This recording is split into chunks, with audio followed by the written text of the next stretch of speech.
14. Hey, we got a common denominator already. That's nice. So we can rewrite this over 3x plus 5. But with subtraction, we always have to be on the lookout for distribution of a negative. So the first fraction had x plus 2 up above. This becomes minus 3x and minus 7.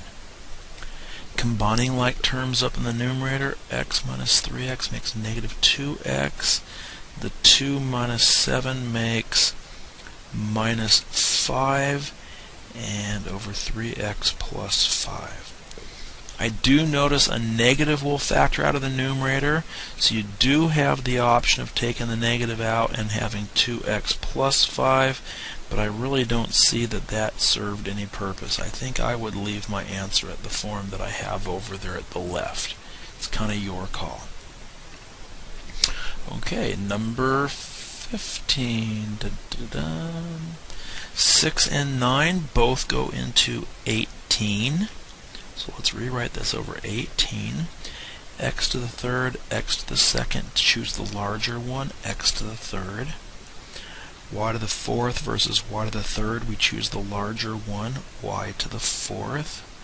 Z versus z to the fourth, choose the larger one, z to the fourth. Okay, how has the denominator changed? The first one down below got multiplied by 3 and z cubed. So we multiply the numerator by 3z cubed. And that 5 gets multiplied in, and we're going to have a 15z cubed as the numerator. Now the second expression down below, 9 to 18, we multiplied by 2.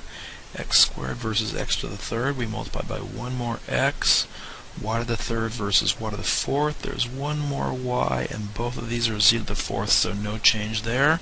Up above, we're multiplying by the 2xy also, and so we get plus 16xy. And I don't see that that numerator is going to factor, so we're just going to leave that baby as is. That one's done.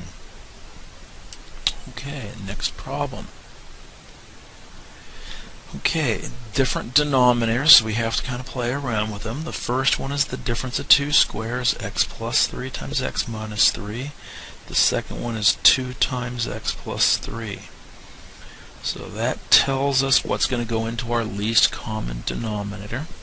It's got to have a 2 out front, it's got to have an x plus 3 in it, and it's got to have an x minus 3 in it.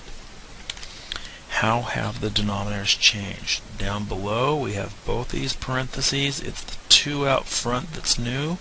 So up above I'm going to multiply by 2 also and get 8. Don't cancel the 2 and the 8. Don't go there. Second fraction, the 2 is there, the x plus 3 is there. It's the x minus 3 that's new. So we're going to have plus 3 times x minus 3. Distributing, we have 8 plus 3x minus 9 over all this stuff. 2 times x plus 3 times x minus 3. Then up above in the numerator I can combine like terms, keep the 3x as it is, but 8 minus 9 makes minus 1 over 2 times x plus 3 times x minus 3. And that's our answer for that problem. Okay, here we go. Ba-bam, that's just about right there. Let's factor out of 4, leaving us with x minus 2. Factor out of 3, leaving us with x minus 2. So our least common denominator on this problem will be 4 times 3, 12 out front, times x minus 2. And we see how have they changed. 4 goes into 12 3 times, so multiply numerator and denominator by 3. 5 times 3 is going to make 15, minus 4, 3 times 4 makes 12, so times by 4 up above, we're going to get a 12. We can easily subtract 15 minus 12, that gives us 3 over the 12 times x minus 2. And then the 3 will cancel with the 12, giving you a 4. Don't forget to put a 1 up in the numerator. Our answer is 1 over x minus 2.